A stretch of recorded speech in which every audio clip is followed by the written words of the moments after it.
একজন মা একজন ছেলেকে পৃথিবীর সেরা বৈজ্ঞানিক বানাতে পারে, পৃথিবীর সেরা একজন মানুষ বানাতে পারে।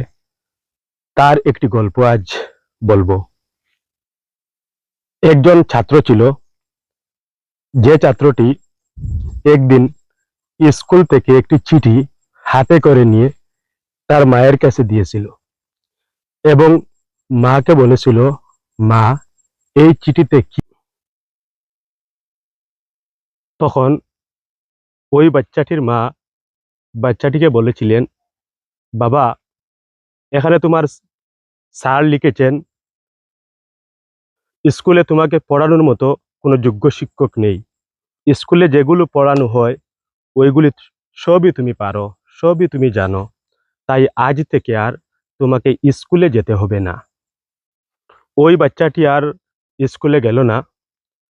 তার মায়ের কাছে সে পড়াশোনা করলো এবং পড়াশোনা করে একদিন তার স্বপ্ন হলো সে পৃথিবীকে আলোকিত করবে। তখন সে এই যে বাল্ব বাল্ব আবিষ্কার করার জন্য চেষ্টা করতে শুরু করলো। সে প্রথমে বাল্ব বানালো। বাল্ব বানানোর পর সেই বাল্বটি জ্বললো না। সে আবার চেষ্টা করলো। ওইভাবে করতে করতে সে ১০০ বারের মতো চেষ্টা করলো, কিন্তু বাল্ব জ্বললো না। ২০০ বার চেষ্টা করলো, বাল্ব জ্বললো না। ৩০০ বার চেষ্টা করলো, বাল্ব জ্বললো না। ৫০০ বার চেষ্টা করলো, কিন্তু বাল্ব জ্বললো না। ওইভাবে করতে করতে ৯৯৯ বার সে চেষ্টা করলো, কিন্তু বাল্বটি জ্বলেনি। অবশেষে যখন ১০০০ বার চেষ্টা করলো, তখন বাল্বটি জ্বলে উঠল। তিনি আর কেউ নেন, তিনি হলেন টমাস আলভা এডিসন।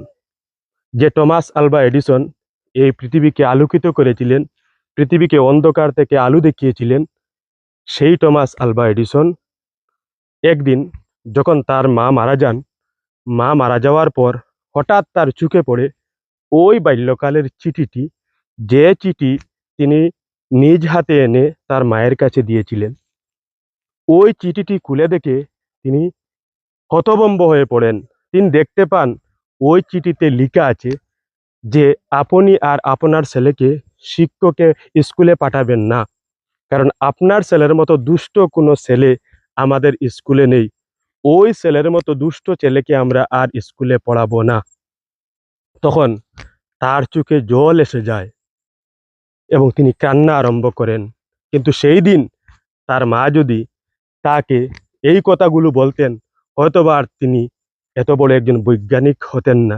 তিনি হয়তোবা আর পৃথিবীকে আলো দেখাতে পারতেন না। কিন্তু তার মা এমন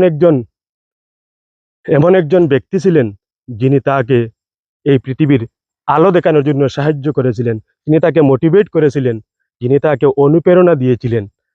সত্যি আজকের যুগে যদি আমাদের যে সকল অভিভাবক আছেন, ওনারা যদি নিজেদের ছেলে মেয়েদেরকে ওইভাবে অনুপ্রেরণা দেন, তাহলে আজও পৃথিবী থেকে টমাস আলভা এডিসন, ডক্টর কালামের মতো ব্যক্তি বাহির হবেন। এবং এখান থেকে আমরা আরো একটি জিনিস দেখলাম, যে চেষ্টা কখনো বিফল হয় না। সেই টমাস আলভা এডিসন একবার নয়, ৯৯৯ বার চেষ্টা করেছেন, তারপরও তিনি সফল হয়েছেন। আসলে সফল হওয়া, যে আপনি প্রথমেই কাজ করবেন আর সফল হয়ে যাবেন, তা কখনো হতে পারে না। আপনি যখনই ফেল হবেন, তখন আপনাকে এটি মাথায় আনতে হবে, fail mean first attempt in learning. অর্থাৎ শিকার প্রথম ধাপ হলো ফেল। আপনি একবার ফেল করেছেন, এর মানে হলো আপনি একটি শিখে নিয়েছেন, কোনো একটি জিনিস আপনি শিখেছেন। আপনি দ্বিতীয়বার ফেল করেছেন, অর্থাৎ ২টা জিনিস আপনার শিখা হয়ে গেছে।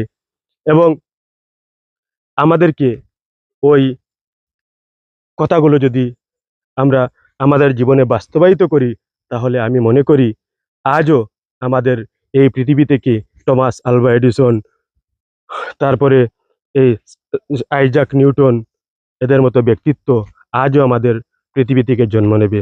ধন্যবাদ।